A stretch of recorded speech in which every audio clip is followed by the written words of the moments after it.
we have a brand new Mandalorian trailer. So I really like the first two seasons of The Mandalorian. I'm not so sure about this season, mostly because how Boba Fett kind of undid the ending of season 2, which I thought was a bold move, which I was excited to see where we can go from there. To see a little bit more of a variety in the show. Mine is just Mando and Baby Yoda or Grogu just kind of going from place to place. Get a little bit more story, feel a little bit more rich into like the muck of the Star Wars universe, but I'm fine with this. Obviously, it's Grogu is one of their biggest selling points. Let's start this trailer in 3.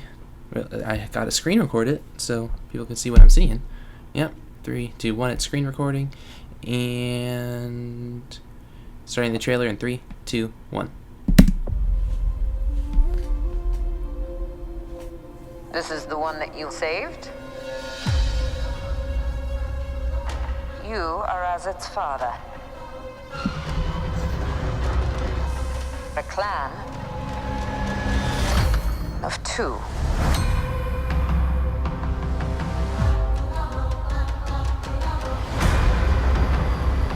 But you have removed your helmet.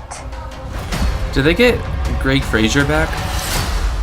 Then you are a Mandalorian no more.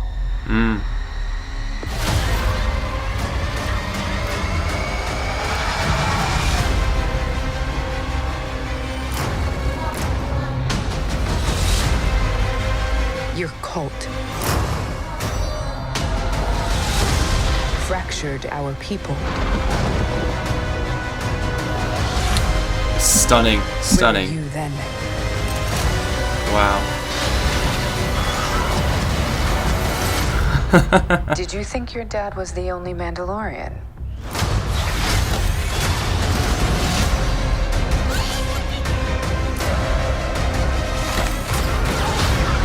I'm liking this.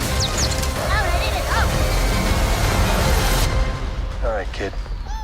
Hang on. You ready for an adventure?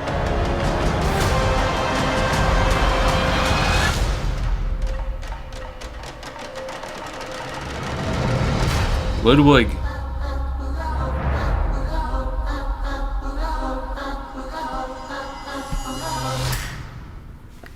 You really can't go wrong with a Ludwig Göransson score. Every single one is just amazing. This is a pretty strong introduction, very strong teaser. Obviously, I want to see more, and I just want to see the show. It looks like they're just kind of continuing, you're not a Mandalorian no more. I like how the show looks. I like the way it feels. I don't love the way it's written. It really is written like a television show.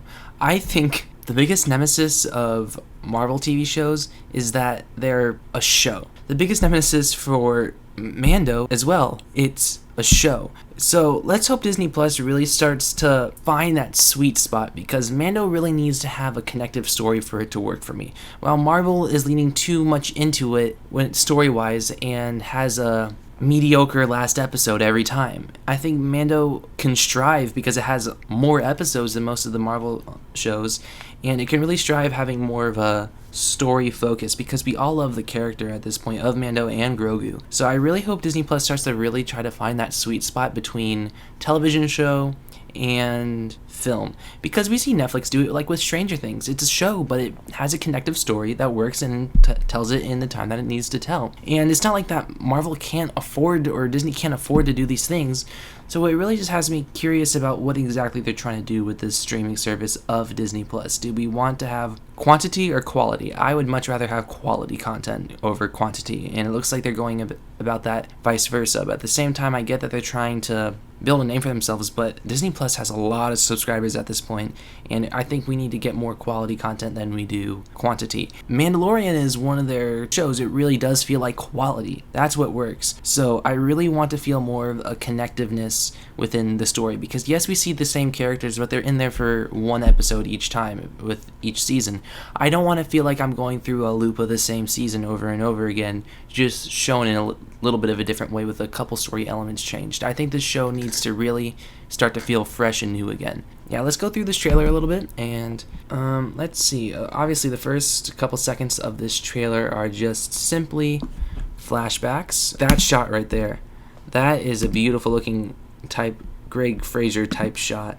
Like I said, I still don't know if they got him back on board, but just look at that. That looks fantastic. Like the show looks great. At the same time, when I saw the trailer for Obi-Wan, I thought that show looked like it was going to be visually stunning, and I left that show thinking that it looked like a TV show. Boba Fett, I thought that maybe could be a visually stunning show, but it looked like a TV show. And Mando is the only one that managed to pull off that movie-like look. And Baby Yoda's upside down. He catches him before he hits his head. Bo-Katan, I think that's her name, is back, and we have more Mandos. That's exciting. Remember, I'm not a big Star Wars nerd. I'm just breaking this down based off what I see. I'm just breaking it down. That's another great shot. They have a really good use of clouds. They really understand, like, you can have a wide shot from above, but you need to add texture to it. So doing something as simple as clouds adds a lot of texture. I'm happy about that. Production design looks really good. Like, it's just funny to me that we have Mandalorian, and that looks better visually than the new Thor movie. That's just kind of funny to me. It shows how much of a difference when you have people that actually care about the projects. That's another awesome shot. And it looks like we're really having more fun. Like, that was Boba Freak, or whatever that thing was in Rise of Skywalker that everyone loved. The only thing that people collectively agreed about Rise of Skywalker was that thing was awesome. I am a little frustrated about how Season 2 ended and how we're picking it up with Grogu again. I kind of wish that if you're going to set something like that up, follow through. And we had Boba Fett backtrack it. That's honestly the most irritating thing I have about this show so far. But besides that, this was a very visually strong trailer. It brought to me exactly what I wanted. The visuals are just very strong. That was the Mandalorian Season 3 teaser trailer. I'm very excited for 2023. I know it's still quite a whiles out, and we still have probably about two more trailers to go. So yeah. Anyways, like, share, subscribe, and stuff like that, and adios.